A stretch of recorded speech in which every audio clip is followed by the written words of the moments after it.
Hello, it's me, Imran, the PMP trainer for T3 Trainings. I've been training many people since last 3 years. It is the last time when we have a new course coming over from January 2021.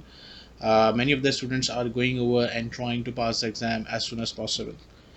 What happens inside the exam? It's a continuation of the video actually. What happens inside the exam? What happens before the exam? How to book the exam?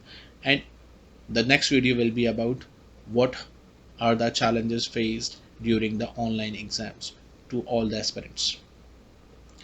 The first thing is we have to go with a positive attitude.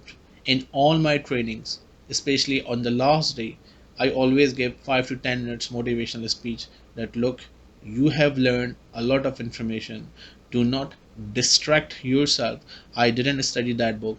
I didn't follow that course. I didn't follow for those websites. I didn't watch that video.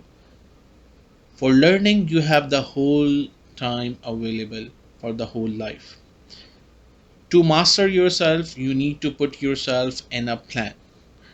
All those candidates who are working in Middle East, they are working very hard in a very extreme working conditions or weather conditions, and then they have families also.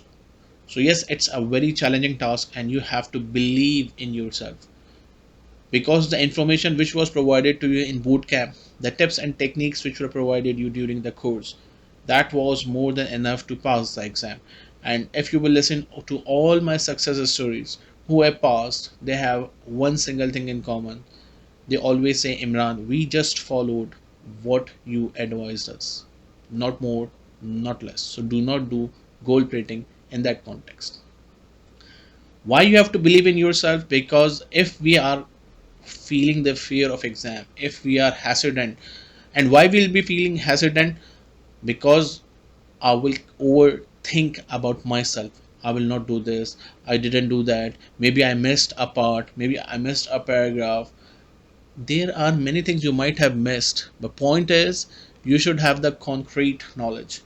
I have sent you a PDF slide, which is PMP process groups, which contains the task inside, or if you simply download the PMP exam content online for 2015, which is still applicable till December, you must follow the task without looking at the exam content. If you're going exam, it's almost impossible to pass it because you don't know what they're going to ask. They have given a specific task for each process group which you have to follow, and for each process group they have listed particular skills required to complete this process group. So just go over the material as it is given to you according to the plan, follow the plan accordingly, and believe in yourself that whatever you are doing, it's 100% correct. You are not missing anything. You are not overestimating yourself, and you should not underestimate yourself. While you are answering the questions, think like a project manager. Please do not think like as a team member.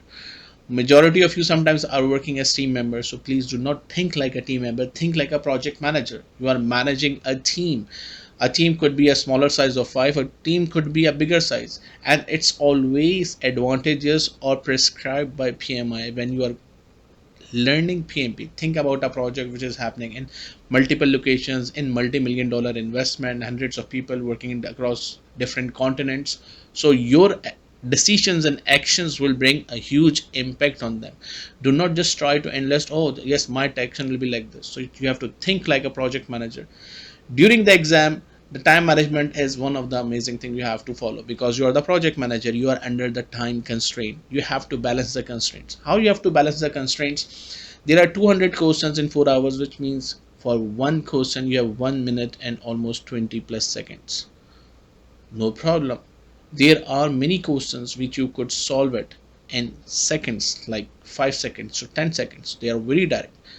Some questions you can solve it in 30-50 seconds. So if you are spending some time on some questions, which is like you're spending 50 questions with 2 minutes, so next 50 questions should be balanced accordingly, or the lengthier questions you can balance your time accordingly. Do not keep looking at the counter. Just maintain your speed. Like if you're doing the exam, check your progress after every 30 minutes. Do not look the clock again and again, because clock is ticking and it will keep ticking until the exam finish. So do not look at the clock again and again. check your 30 minutes performance or 15-minute performance, that how you have been there. So in next 30 minutes you have to perform better or more. That's what you are doing while executing. Perform monitoring and controlling and check your variances instead of going at the last or thinking from the beginning. No, go from the start, which is like divide yourself for 15-minute slots or 30-minute slots, so you can find a better option. Majority of us have another failure, which is what exam fear and anxiety. Majority of the time I have heard from many people who have failed the exam, they give up during 30 minutes of the exam. The first 30 minutes are very crucial. Do not wait or do not presume the things at an early stage. Oh, it's very difficult. Maybe the difficult questions are coming in the beginning and then you will have easy questions. But if you have already given up in the beginning, it cannot take you anywhere.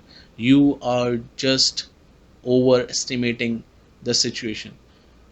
We have a brain, it works, it starts calculating the things. Sometimes it takes time, no problem, keep going, keep moving, you can skip the questions.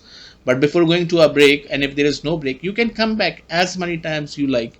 So if you are solving the questions, when you will solve 5 10 questions, maybe your brain click, oh, I selected that answer, let's go and check it again, and you can come back again and again. So control your exam fear or anxiety. It's not going to help you, even it is going to be a big enemy of yours. Another big situation, people, I have seen many people, they start solving the questions with the translation.